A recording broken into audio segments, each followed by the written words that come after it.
بالله من الشيطان الرجيم. بسم الله الرحمن الرحيم. السلام عليكم ورحمة الله تعالى وبركاته.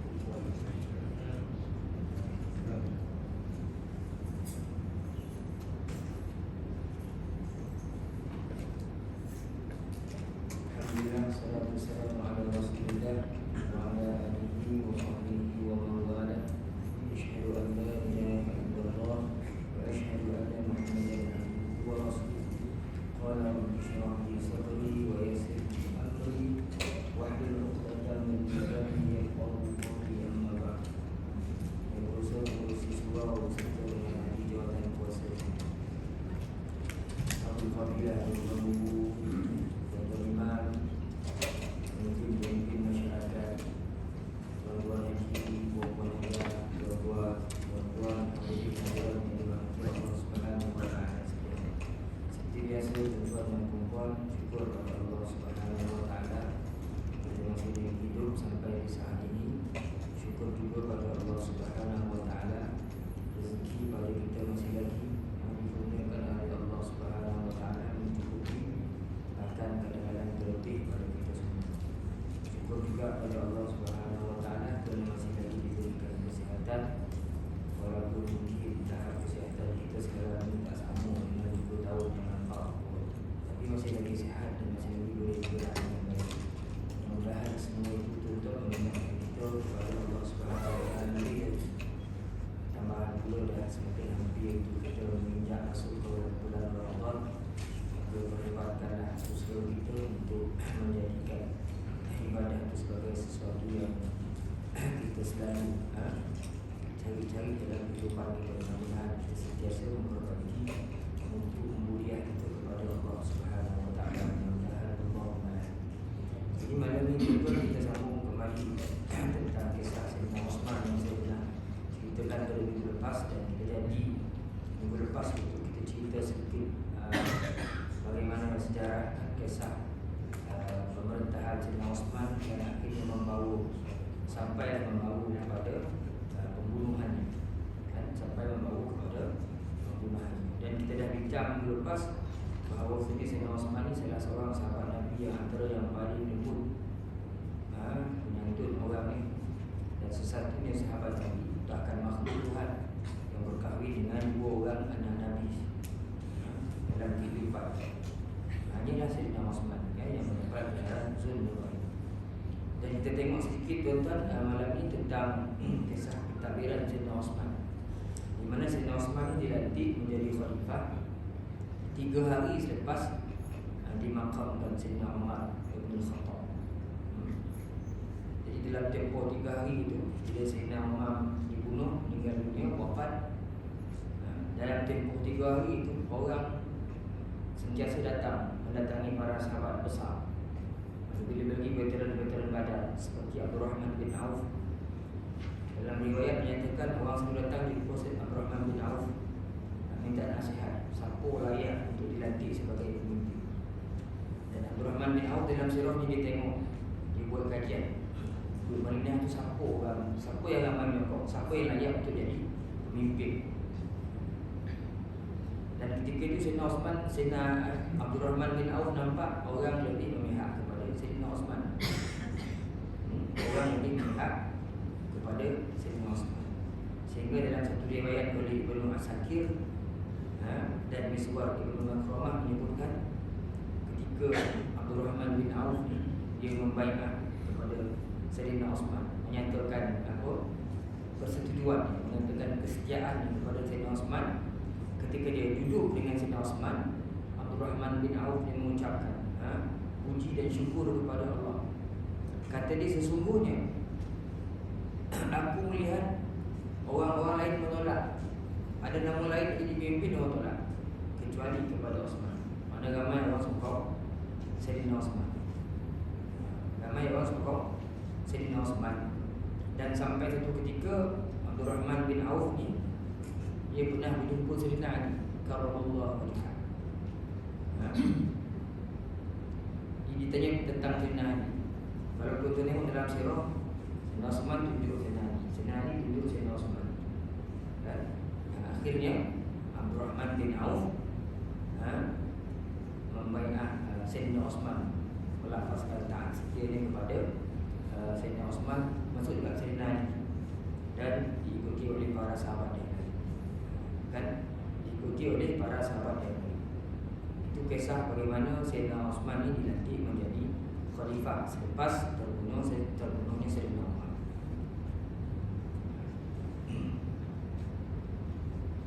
Abdurrahman bin Auf pernah bertanya kepada Sayyidina Ali, andaikan aku, kata Abdurrahman, tidak membaiatmu, siapa yang kau usulkan untuk menjadi khalifah? Wahai Ali, kalau aku tak baiat, tak tunjuk, tak setia kepada kau sebagai khalifah, wahai Ali, siapa yang kau nak tunjukkan? Kata Abdurrahman bin Auf. Sayyidina Ali jawab, Osman.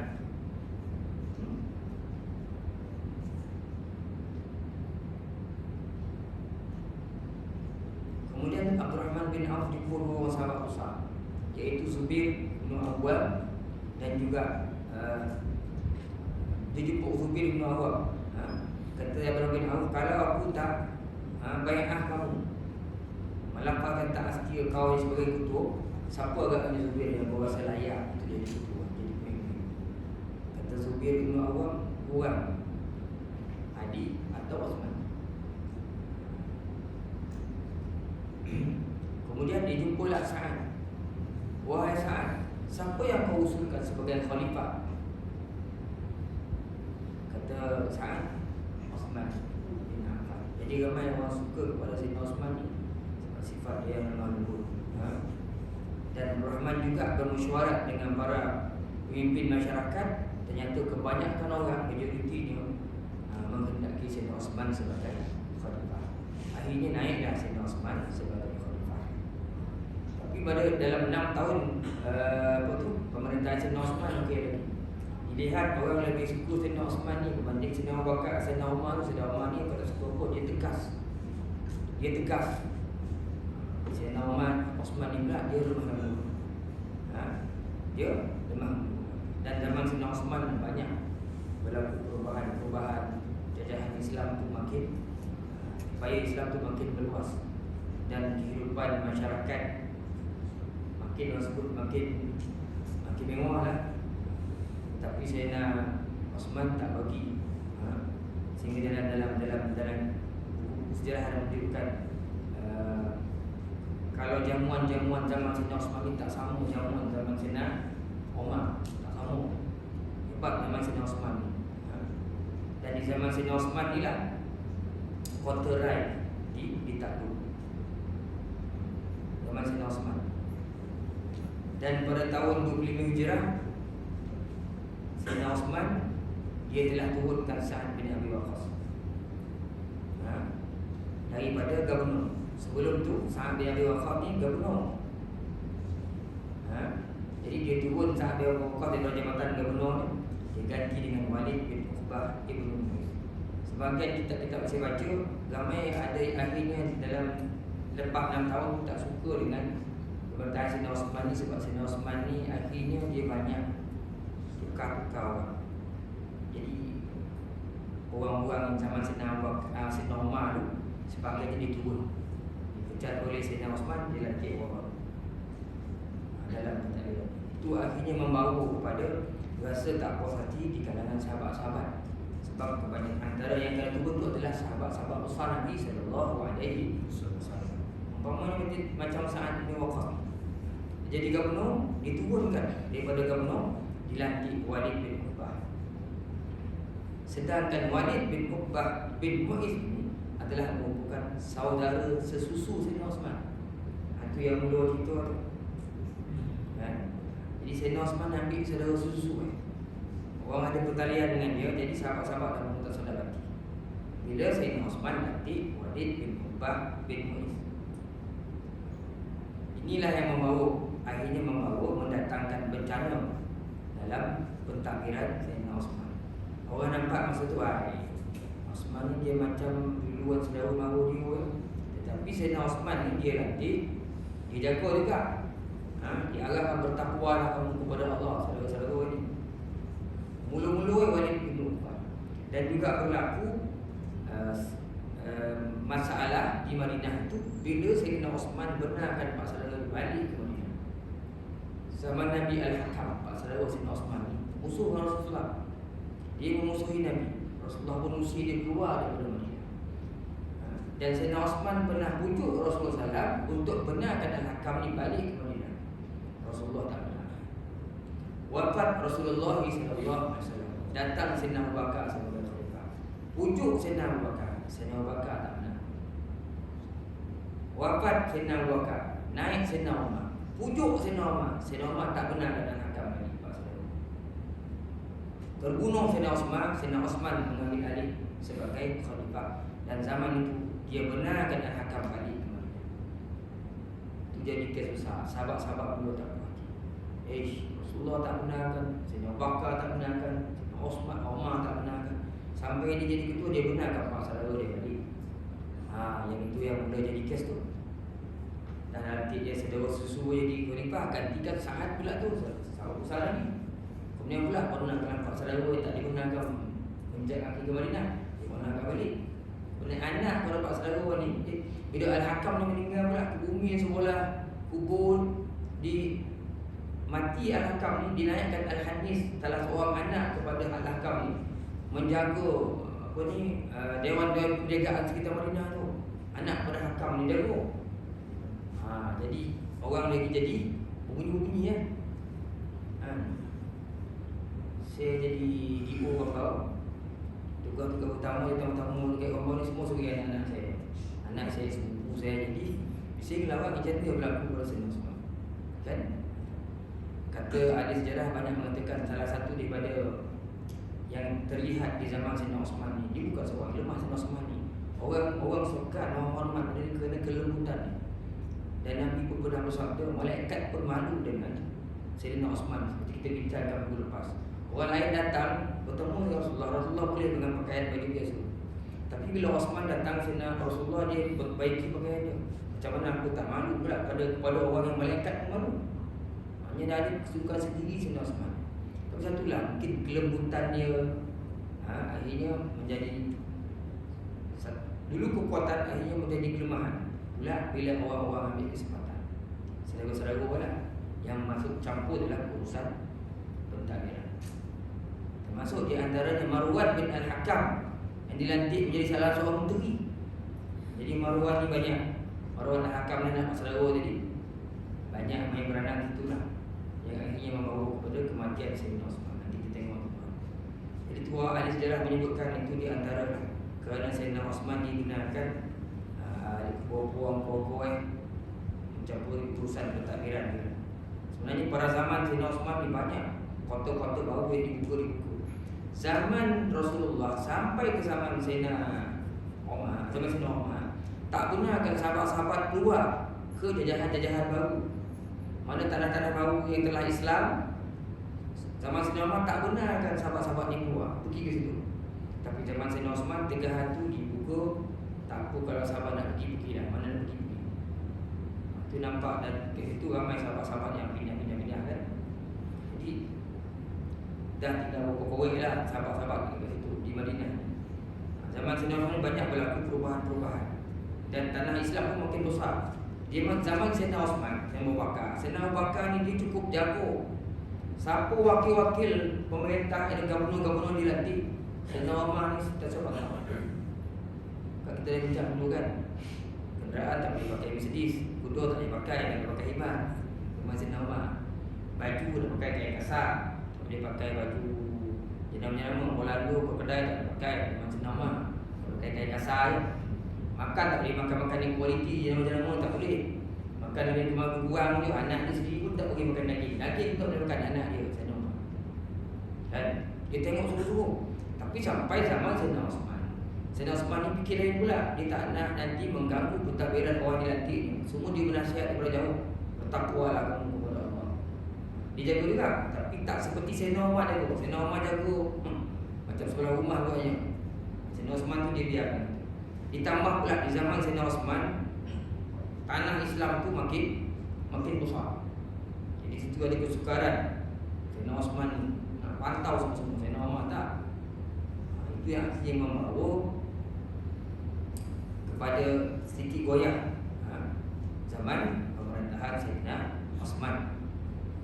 tadi Walid bin Uqbah naik gantikan Sa'ad bin Abi Waqqas sebagai gubernur. Dan awak nampak ini ada unsur-unsur apa? Unsur apa? Nepotisme lah. Nepotisme, kroni. Orang nak marah.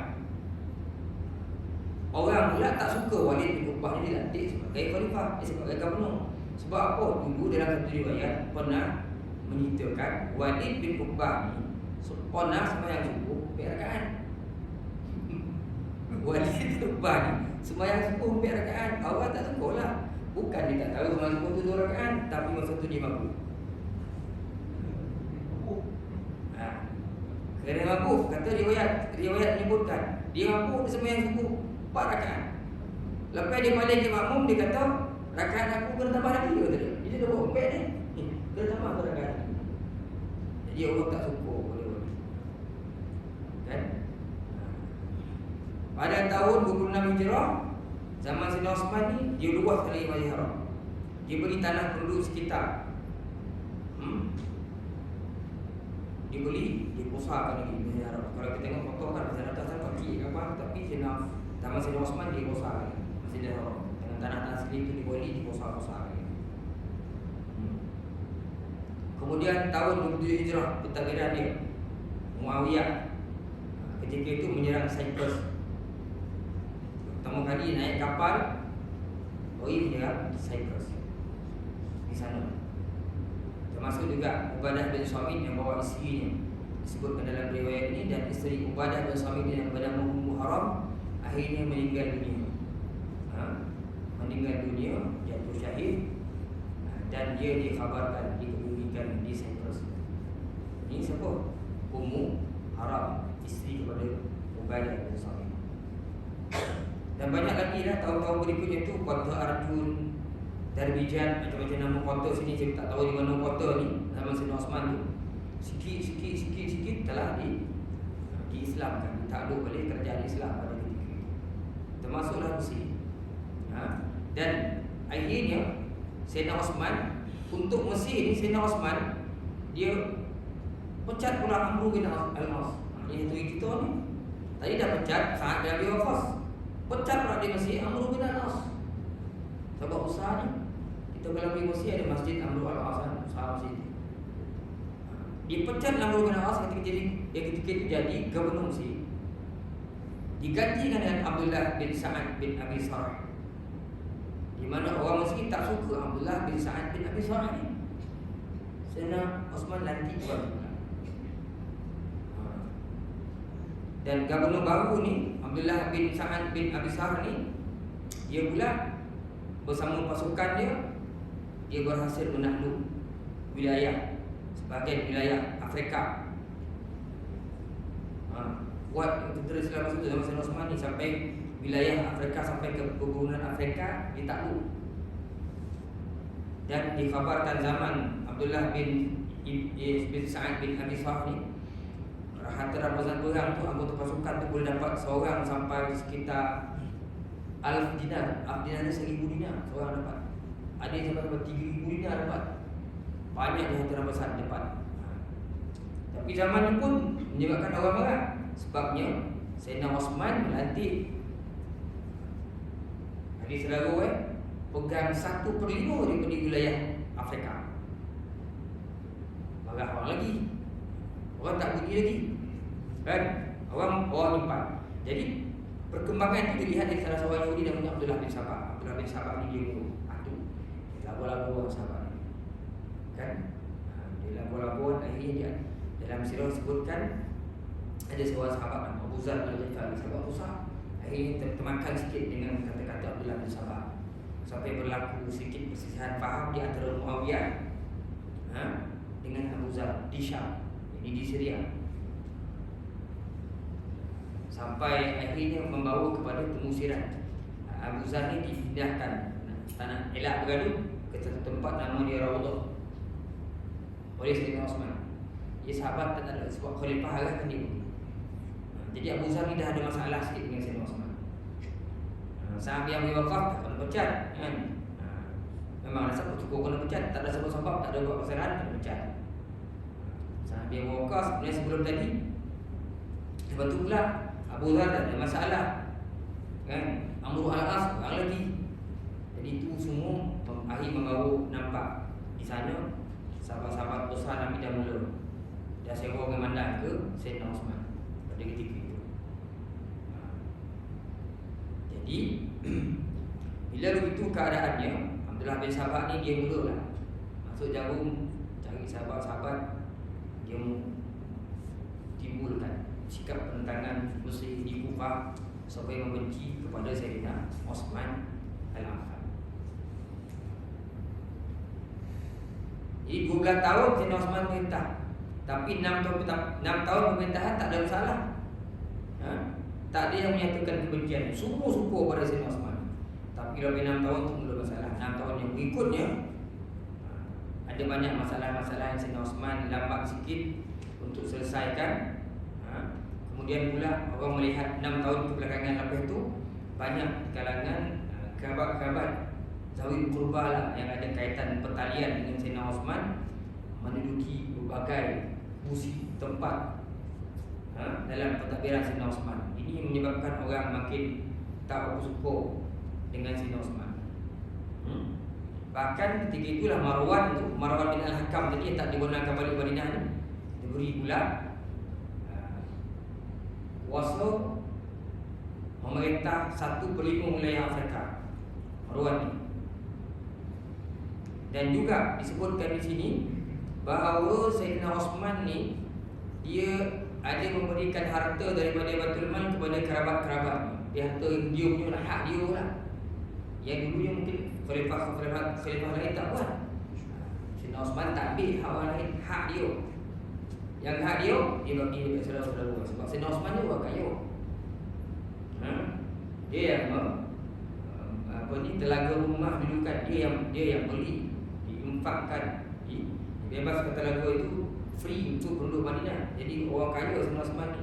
Di bahagian-bahagian dia daripada Baitul Mal harta yang dilayak, dia bagi kepada saudara-saudara. Ini pun orang nampak, ya orang nak mula sakit hati, walaupun tak ada kesalahan kat situ, orang mula dah marah kepada Sayyidina Osman. Di mana Sayyidina Osman sendiri menyebutkan, kata Sayyidina Osman, sesungguhnya Abu Bakar dan Umar tidak mengambil hak mereka, namun aku mengambil apa yang menjadi hakku dan aku bagikan kepada saudara-saudara dekat. Tujuan dia baik, dia bantu saudara-saudara dia dengan dia tak mengambil hak apa pun. Dengan zaman Abu Bakar, zaman Umar, dia ada hak dia sebagai pemerintah, tapi dia tak nak ambil. Aku ambil, tapi bukan aku makan, aku bagi kepada saudara-saudara. Kalau bukan saudara, tolong saudara siapa lagi? Yang salahnya ambil harta orang bagi ke saudara kita, itu salah. Ambil harta kita bagi ke saudara kita tak ada masalah. Tapi orang mana sakit hati, itu yang akhirnya makin menambahkan lagi, membarahnya lagi. Perasaan marah adalah hati sebahagian daripada rakyat pada ketika itu. Kemudian dalam satu riwayat ada menceritakan daripada Ibnu Asakir dari Az-Zuhri, dia bertanya kepada Sa'id bin Musayyab, bolehkah wahai Sa'id, engkau ceritakan kepada aku bagaimana Osman dibunuh? Awak tanya, macam mana Sayyidina Osman boleh bunuh? Bagaimana sikap orang lain, dan mengapa sahabat-sahabat Rasulullah tidak membelanya? Sebenarnya sama Sayyidina Osman, sahabat tak bela Sayyidina Osman. Ya, kita tengok. Jadi kata Ibnu Musayyab menceritakan, Sayyidina Osman dibunuh secara zalim. Siapa yang membunuhnya adalah orang yang zalim. Siapa membiarkannya, ia mendapat ampunan. Ini doa daripada Ibnu Musayyab. Siapa yang bunuh Sayyidina Osman tu orang tu zalim. Siapa yang biarkan Sayyidina Osman dibunuh tu, mudah-mudahan dia mendapat keampunan, kata Ibnu Musayyab. Kata Zuhri, macam mana berlakunya pembunuhan tu? Maka kata Ibnu Musayyab, kata dia, ketika Osman berkuasa, ada kalangan sahabat-sahabat yang mula tidak menyukai kepimpinan Sayyidina Osman. Tadilah sahabat-sahabat tadi, sebabnya Sayyidina Osman ni lebih condong kepada kaum dia sendiri. Jadi dia, Sayyidina Osman ni kata Sa'id bin Musayyab ni 12 tahun dia memerintah. Dan kebanyakan kaki tangan kerajaan pemerintahan dia ketika itu adalah dari kalangan Bani Umayyah yang tidak mengalami kehidupan bersama Rasulullah. Orang ada kawan-kawan Sayyidina Osman, Bani Umayyah. Dia tak ada hidup dengan zaman Nabi pun. Orang-orang ni dilantik menjadi memegang tugas-tugas besar taman bertahan Sayyidina Osman. Sedangkan orang-orang yang dilantik oleh Sayyidina Osman ni tidak pula disukai oleh para sahabat Nabi Muhammad sallallahu alaihi wasallam. Sahabat-sahabat tak suka lantikan-lantikan. Akhirnya Sayyidina Osman dipandang tak sukalah sahabat-sahabat ni. Suruh pecat, Sayyidina Osman tak mau pecat. Semua nanti sahabat-sahabat suruh pecat orang yang tak suka. Orang ni tak hidup sama Nabi, tak sama dengan Nabi. Sahabat-sahabat lain ramai lagi. Sayyidina Osman tak mau pecat orang. Ini berlaku tahun 35 Hijrah. Kan? Bila tak nak pecat, maka sahabat-sahabat sebahagian sahabat dah mula tak berapa nak menyokong pemerintahan Sayyidina Osman. Jadi salah satu di antara kesalahan besar kesilapan Sayyidina Osman iaitu mengangkat Abdullah bin Abi Sarah tadi sebagai gubernur Mesir. 2 tahun Abdullah bin Abi Sarah ni jadi gubernur di Mesir, dan orang Mesir datang jumpa Sayyidina Osman di Madinah. Bawa mengadu macam-macam sebab mereka tak suka dengan Abdullah bin Sarah ni kerana mereka rasa mereka ni dizalimi. Abdullah bin Sarah ni menzalimi orang-orang Mesir. Jadi orang Mesir datang beramai-ramai ke Madinah mengadu kepada Sayyidina Osman. Sebelum itu pula berlaku perselisihan di antara Sayyidina Osman dengan Abdullah bin Mas'ud. Ini sahabat-sahabat besar, dengan Abu Zar Al-Ghifari, Ammar bin Yasir, Abu Zar, Ammar bin Yasir, Abdullah bin Mas'ud. Tiga orang Nabi kan. Jadi berlaku sedikit perselisihan, bukan bertumbuh bergaduh musuh orang, tak, sisi pendapat. Jadi tumbuh rasa sakit hati tu terhadap Sayyidina Osman. 3 orang sahabat ni, Ammar bin Yasir, Abu Zar Al-Ghifari, Abdullah bin Mas'ud. Kan? Jadi ada rasa tak sedap hati dengan Osman, Sayyidina Osman yang datang daripada Bani Huzain dan Bani Zuhrah. Ni sahabat-sahabat Nabi daripada Bani-Bani. Jadi orang-orang Mesir mengadu kepada Sayyidina Osman, kata Abdullah bin Abi Sarah ni macam-macam kelakuan buruk. Kemudian bila Sayyidina Osman dengar pengaduan orang Mesir, dia ingat adalah gubernur ni, Abdullah bin Abi Sarah ni, supaya bertakwa kepada Allah, dan dia ingatkan, beri ingatan keras kepada Abdullah bin Abi Sarah. Tapi Abdullah bin Abi Sarah ni tak peduli. Bahkan dia bunuh orang-orang Mesir yang jumpa mengadu Sayyidina Osman. Mana orang Mesir yang pergi ngadu Sayyidina Osman tu dia bunuh Abdullah bin Sarah. Lepas tu 700 orang Mesir datang beramai-ramai ke Madinah, masuk Masjid Nabawi, mengadu tentang keburukan Abdullah bin Sarah ni kepada para sahabat yang lain sampai waktu solat. Sayyidina Osman ingat Abdullah bin Sarah. Abdullah bin Sarah ni bila dengar orang mengadu tentang dia, dibunuh, dicari orang tu, dibunuh orang yang mengadu kepada Sayyidina Osman. Tak puas hati lagi orang Mesir, datang beramai-ramai pula, masuk 700 orang pergi ke masjid, pergi ke Madinah, masuk Masjid Nabi, jumpa sahabat lain, cerita keburukan Abdullah bin Sarah, cerita pada para sahabat. Para sahabat pada syukur lah. Jadi bila dengar cerita tu, lakilah membaranglah sakit hati para sahabat. Talhah bin Ubaidillah umpamanya, Ubaidillah langsung berucap, mengucapkan perkataan yang anggap yang boleh dianggap kasar kepada Sayyidina Osman. Disuruh Sayyidina Osman dipecat. Talhah bin Ubaidillah, termasuk Sayyidina Aisyah, kirim surat kepada Sayyidina Osman. Kata Aisyah apa dalam surat itu? Sahabat Rasulullah SAW datang kepadamu dan memintamu untuk memecat orang itu, Abdullah bin Sarah ni, tetapi engkau tidak bersedia. Padahal satu di antara mereka telah dibunuh oleh pejabat yang kau tunjuk. Kata sahabat-sahabat, ada yang kena bunuh oleh Abdullah bin Sarah. Kerana itu wahai Osman, bersikap adillah kepada orang-orang. Sayyidina Aisyah tunjuk Sayyidina Osman, hantar surat. Sayyidina Ali datang jumpa Sayyidina Osman. Sesungguhnya kata Sayyidina Ali, orang-orang itu datang untuk kau gantikan orang tu. Mereka mengadu pada kamu, Abdullah bin Sarah ni, orang-orang kau, kerajaan kau ni telah membunuh, menumpahkan darah. Jadi pecat orang tu, kata Sayyidina Ali. Apa-apa yang perlu dibuat, dilakukan kata orang tu, Lakukan bersikap adil engkau wahai Osman. 3 orang. Talha bin Ubaidillah, Sayyidina Aisyah, Sayyidina Ali. Kemudian Sayyidina Osman dia dah 3 orang ni. Orang kuat ni, isteri Nabi, menantu Nabi, sepupu Nabi Sayyidina Ali. Talha sahabat besar. Maka Sayyidina Osman pun kata, siapa orang yang kau nak pilihlah, dia akan pilih. Aku akan jadikan dia sebagai pemimpin. Sayyidina Osman kata, menggantikan Abdullah bin Abi Sarh. Maka akhirnya orang pun menunjukkan Muhammad bin Abu Bakar. Siapa Muhammad Abu Bakar ni? Anak Sayyidina Abu Bakar. Orang pun minta, kau naikkan gubernur Mesir ni Muhammad bin Abu Bakar. Jadikan Muhammad bin Abu Bakar sebagai gubernur kami. Orang Mesir pun nak orang Muhammad bin Abu Bakar. Kemudian Sayyidina Osman tulis surat, surat mengangkat contoh nikah ni Muhammad bin Abu Bakar sebagai gubernur. Jadi sebahagian orang Muhajirin, orang Ansar menyaksikan apa yang berlaku tu di antara penduduk Mesir dengan Abdullah bin Sarh. Dia nampak pergaduhan antara penduduk Mesir dengan gubernurnya Abdullah bin Abi Sarh.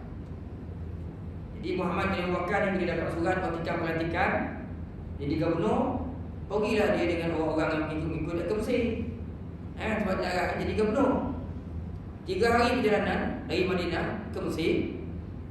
Tiba-tiba dalam perjalanan tu dia tengok ada seseorang yang datang menunggang motor dengan laju. Seorang macam khadam kulit hitam lengkap,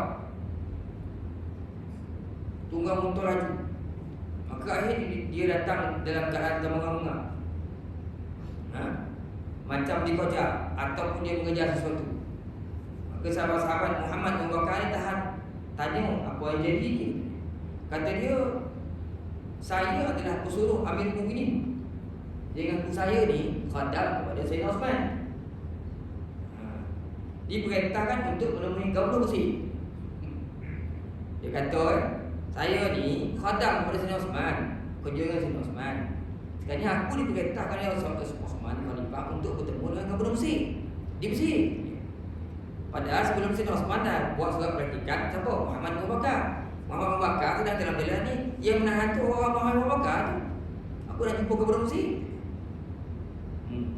Jadi salah seorang sahabat kepada Muhammad bin Abu Bakar tanya, bukankah gubernur Mesir ada kat sini? Ni ada gubernur Mesir kat sini ni.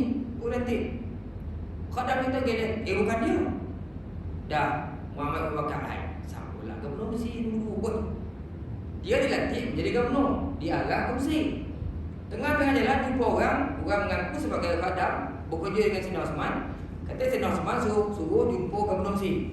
Orang tanya gubernur Mesir kat sini. Bukan tahu tadi. Dah.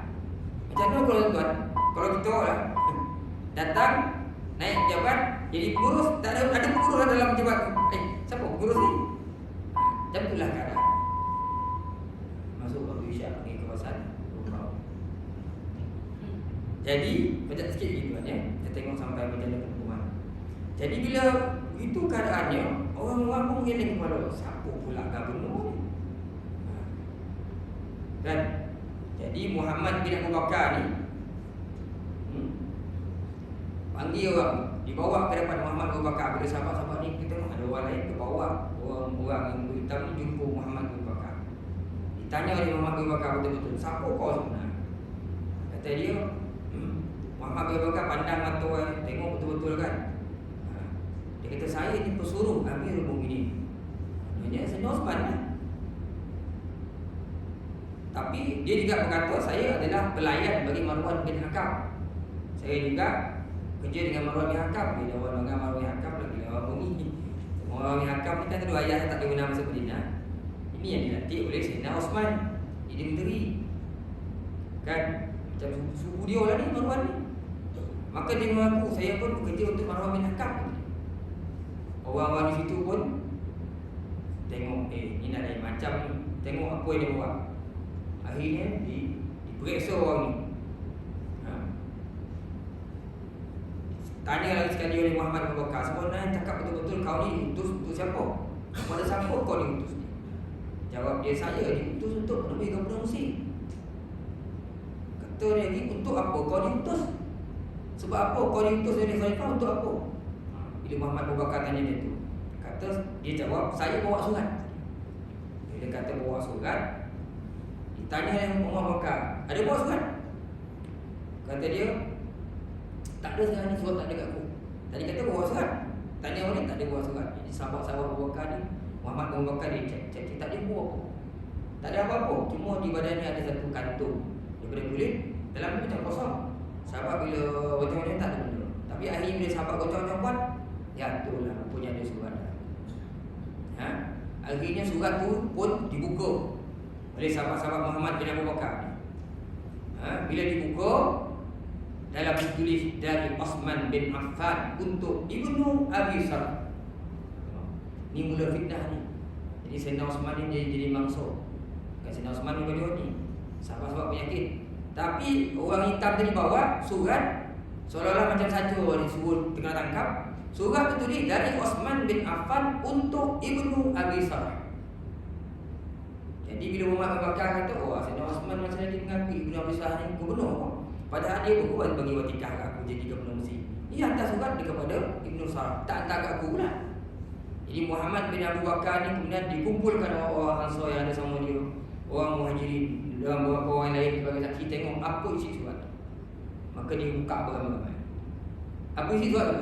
Jika Muhammad bin Abu Bakar menulis baca surat tu lah, fulan dan fulan datang. Jika Muhammad bin Bakar atau fulan bin fulan datang, bunuhlah mereka dan batalkan isi surat yang dibawa. Seolah-olahnya Sayyidina Osman suruh Ibnu Abi Sarh ni bunuh Muhammad bin Bakar dan batal surat pelantikan dia sebagai gubernur.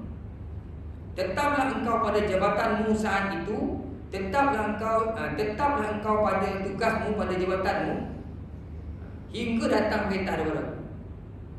Penjarakan orang-orang yang mengadu kepadaku bahawa mereka telah penjarakan semua orang yang mengadu padaku bahawa kau telah menzalimi orang.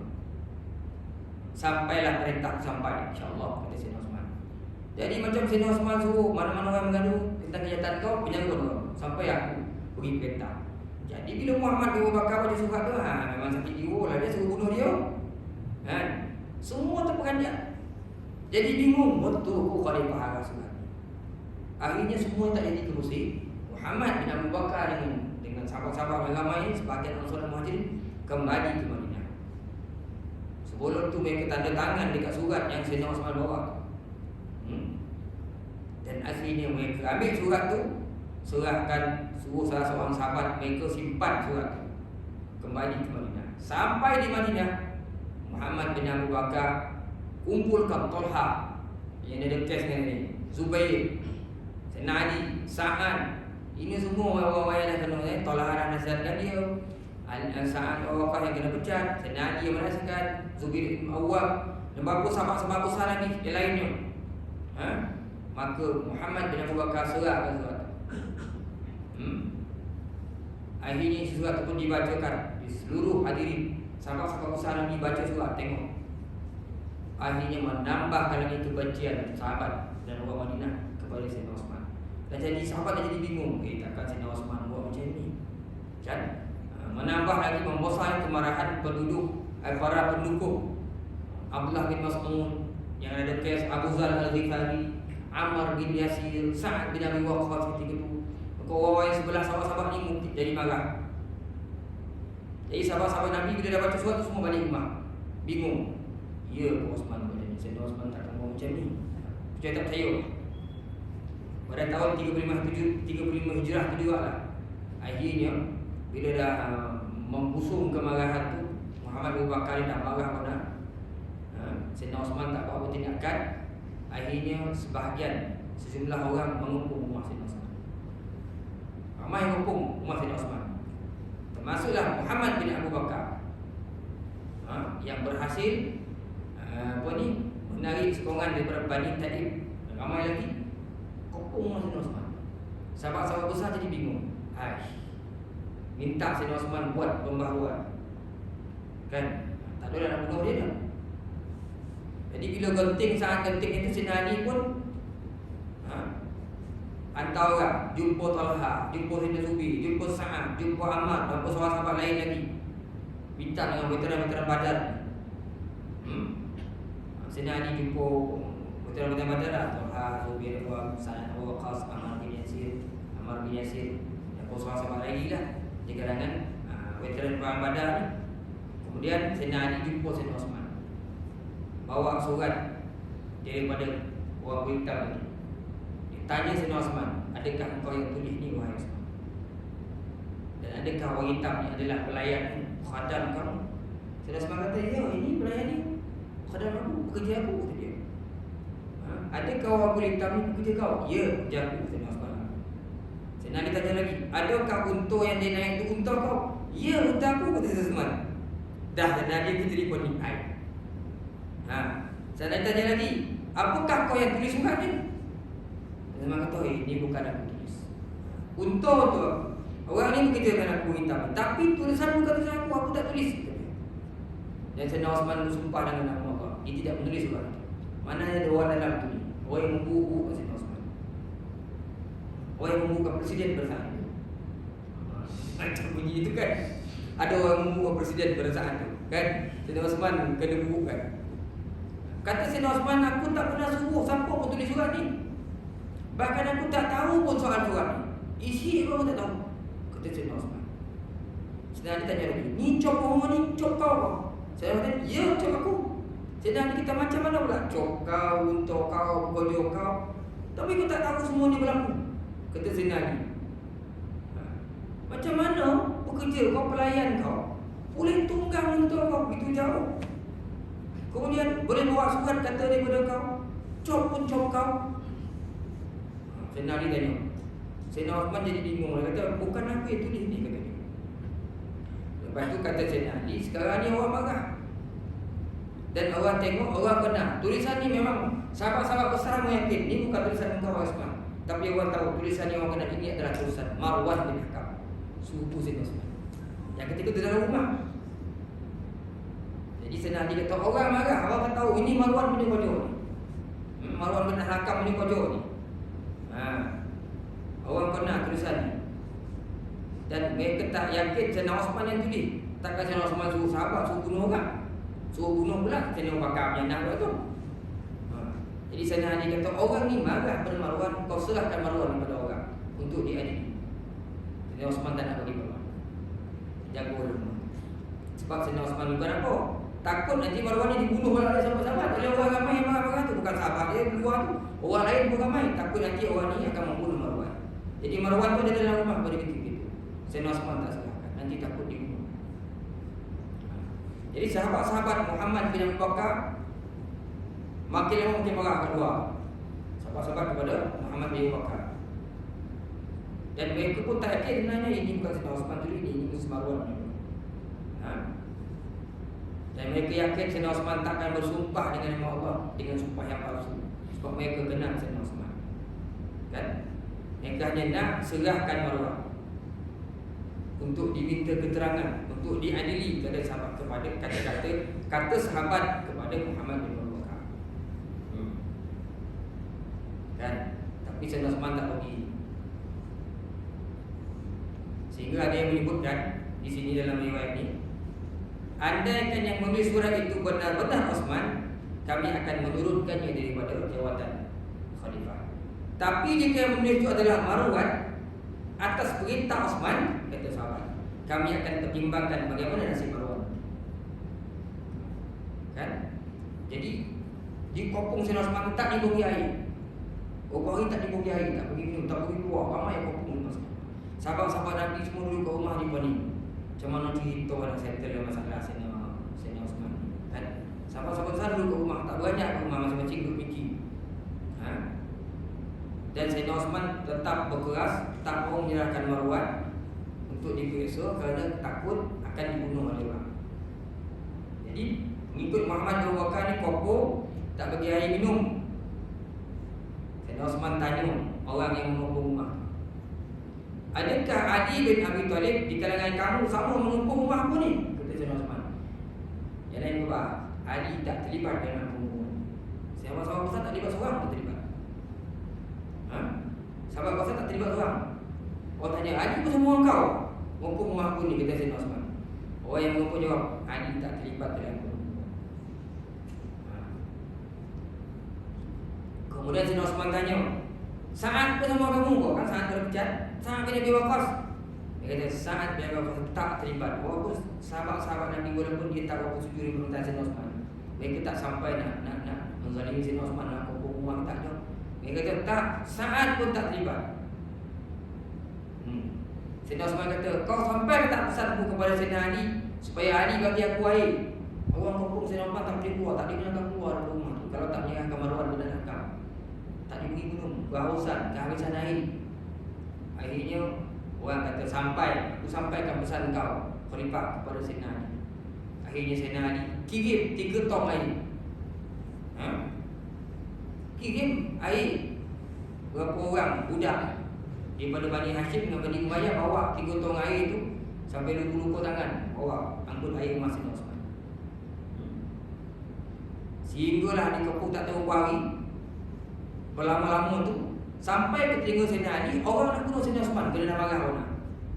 Bila dengar macam tu Sayyidina Ali lagi tak suka. Dia suruh Sayyidina Ali pun suruh anaknya Hasan, Sayyidina Hasan dan Sayyidina Husin, kau pergi jaga depan rumah Osman, jangan bagi siapa masuk. Pergi bawa pedang, jaga ke depan pintu rumah Osman, jangan bagi siapa masuk. Sayyidina Ali, jangan bagi seorang pun sentuh Osman. Sayyidina Ali hantar 2 orang putera Hasan dan Husin bawa pedang. Zubair, Talha, walaupun tadi macam pengang Sayyidina Osman kan, dia hantar anaknya juga. Hantar anak masing-masing. Zubair bin Awwam, Talha bin Ubaidillah, hantar anak dia. Kau tahan orang daripada masuk rumah Osman sehingga membunuh Osman. Kan? Jadi sahabat-sahabat besar semua hantar anak masing-masing. Bila orang mau ngomong tengok, Sayyidina Hasan datang, Sayyidina Husin datang, anak Sayyidina Zubair datang, anak Talha datang. Ini mungkin ramai sahabat dia tak boleh jadi, dia pun panah pintu rumah. Akhirnya panah, antara panah tu masuk dalam rumah tu, kena Sayyidina Hasan, berdarah Sayyidina Hasan, cedera Sayyidina Hasan. Bila cedera dah, risau pula Muhammad bin Bakar, anak kena Sayyidina Abu Bakar. Uish, ini tak boleh ni, ini keturunan Bani Hashim ni. Kan dongan luka kan, cucu Rasulullah luka, kau dongan dia. Orang Arab ni dia campur betul suku dia. Ini suku Bani Hashim ni kan, kalau Bani Hashim menjauh kita masak kita, kata Muhammad bin Bakar, tak boleh jadi ni. Kan Sayyidina Hasan berdarah. Marwan dalam rumah tu ada lagi, pun kena panah, Marwan bin Al-Hakam. Termasuk juga Muhammad bin Talha, anak kepada Talha, penuh. Hasan penuh, Marwan tu penuh, Muhammad bin Talha, anak kepada Sayyidina Talha bin Ubaidillah, penuh panah. Sehingga akhirnya orang ketakutan. Muhammad bin Abu Bakar ni jadi takut nanti Bani Hashim menyerang pula orang yang mengepung rumah Osman. Dia kata kalau macam ni jangan panah-panah lagi, kata dia. Masak kita berang. Tak apa, kita cuba manjit ke jalan pintu belakang. Dia kata atap kok. Jadi Muhammad bin Abu Bakar ni dibawa 2 orang, tak siapa-siapa. Setengah riwayat kata dia ni nama dipanggil Himar. Orang Mesir orang kata panjat 2 orang. Dipakat. Muhammad bin Abu Bakar dia marah. Kan dia nak dihukum bunuh Sayyidina Osman, dia pun tak faham jadi tahu. Kan? Dan dia panjat rumah Sayyidina Osman dengan 2 orang ni. Dan dia berhasil masuk dalam rumah Sayyidina Osman. Tapi ketika itu dia nampak isi Sayyidina Osman sedang ditemani oleh isteri dia. Masa ketika itu. Jadi tak jadi bunuh lah. Jadi Muhammad bin Abu Bakar ni pun dia beritahu orang yang nanti dulu. Tunggu aku bertindak. Aku akan masuk dulu, aku akan tangkap Osman ni, kemudian kau datang. Kata Abu Bakar, Muhammad bin Abu Bakar. Jadi Muhammad bin Abu Bakar ni masuk, dia dalam riwayat kata apa? Dia tarik jangkau Sayyidina Osman. Sayyidina Osman berkata, demi Allah, wallahi, kalaulah ayahmu melihat apa yang kau lakukan ini, wahai Muhammad, pasti dia tak suka dengan perbuatan kau. Bila dengar sebut nama ayahnya Muhammad bin Abu Bakar, dia dengar ucapan tu, dia pun lopehkan janggut Sayyidina Osman, dia tariklah tangan Sayyidina Osman. Kemudian ketika dia tarik tangan Sayyidina Osman, tak adalah dia nak bunuh Muhammad bin Abu Bakar ni. Datang begitu masuk 2 orang tadi, terus pukul Sayyidina Osman. Terus pukul Sayyidina Osman. Kemudian dalam satu kitab riwayat disebutkan, isteri Sayyidina Osman nampak dia tahan, Orang tetap Sayyidina Osman ni kena putus satu jari isteri. Nailah kena mana isteri Sayyidina Osman putus jari. Kan akhirnya Sayyidina Osman tumbanglah, dibunuh oleh dua orang. Dibunuh oleh dua orang. Bila Sayyidina Osman jatuh, isteri dia menjerit, orang-orang pun dongak datang ke bilik Sayyidina Osman. Dia tengok Sayyidina Osman telah terbunuh. Itulah mula cerita. Akhirnya sampailah panjang cerita ni tuan. Dibunuh Sayyidina Osman ni, di mana bila Sayyidina Ali dongak, anaknya dibunuh, Sayyidina Osman mati itu bunuh, dia cukup marah. Dan Sayyidina Ali pergi kepada Hasan dan Sayyidina Husin dengan marah. Dia pun tanya, macam mana Osman ni Amirul Mukminin boleh terbunuh, padahal kau jago depan rumah. Ditempeleng ni Sayyidina Hasan, ditolak ni Sayyidina Husin. Hasan ditempeleng ni, Sayyidina Husin tolak. Dan juga dia marah Muhammad bin Talha, anak kepada Sayyidina Talha. Dan juga dia marahnya Abdullah bin Zubair. Macam mana kau 4 orang ni tak boleh jaga pintu rumah Osman sampai orang boleh masuk macam apa? Sayyidina Ali keluar daripada rumahnya, tanya orang, dan macam mana berlaku pembunuhan, tengok Sayyidina Osman dah tumbanglah, dah meninggal dunia. Jadi orang-orang yang bila dengar Osman meninggal dunia ni, tak ada pemimpin dah. Mereka kejar Sayyidina Ali. Kata, wahai Ali, kami nak membaiatmu, kami nak nyatakan ta'zir kami kepada kamu, kamulah khalifah sekarang. Ulurkan tangan kau wahai Ali, kerana kita mesti ada seorang pemimpin. Sayyidina Ali pun dah jadi dah orang-orang, ini bukan urusan kamu. Ini urusan para veteran, sahabat-sahabat besar Nabi yang masuk dalam perang Badar. Kau tak terlibat, kata Sayyidina Ali dalam keadaan dia kecewa bila Sayyidina Osman dibunuh. Dia tak suka lah Sayyidina Osman tu dibunuh. Tapi masa kopong ni, Sayyidina Ali tahu kena hukum, tapi tak sampai terfikir nak bunuh Sayyidina Osman. Bila berlaku pembunuhan tu, Sayyidina Ali cukup marah. Termasuk sahabat-sahabat besar cukup marah sampai berlakunya pembunuhan. Bila orang tanya, Muhammad bin Bakar, kau ni bunuh? Aku tak bunuh dia, aku tangkap dia saja. Nak desak dia sebenarnya ni. Tapi tiba-tiba luar datang serta dia. Akhirnya mulalah berlakulah macam-macam lah pertikaian dengan sahabat-sahabat yang hidup pada ketika itulah. Kan masing-masing itu menyatakan kekesalan dia lah, yang boleh bawa sampai terbunuh Sayyidina Osman. Nak cerita apa tuan? Pemerintahan ni bukan senang. Merintah kepala orang, merintah kambing senang. Ikat, kambing, dogi, sebagainya. Merintah orang, kepala. Jadi ingatan dengan ini, kita sahabat Nabi yang berlaku ni bukan nak cerita kelemahan sahabat, tapi nak ceritakan inilah pengajaran-pengajaran untuk orang akan datang, bahawa yang pemimpin ini bukan senang. Baik itu pelik kalau ada orang berebut nak jadi pemimpin, nak jadi ketua. Sebab nak merintah orang bukan satu kerja yang mudah. Sahabat-sahabat Nabi kena tipias pemerintahan. Ingatkan orang, memerintah ni bukan satu perkara yang mudah.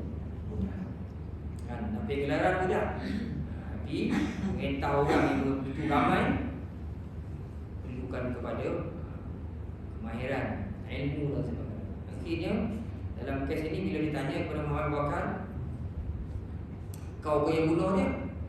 Sayyidina Ali tanya Muhammad bin Abu Bakar, kata, demi Allah, aku masuk ke bilik dia dan bermaksud membunuhnya, namun aku taklah sampai nak bunuhnya. Osman mengingatkan aku kepada ayah. Memang aku masuk nak bunuh dia, aku geram sebab dia perintahkan aku dibunuh, kata Muhammad. Tetapi Sayyidina Osman mengingatkan aku kepada ayah.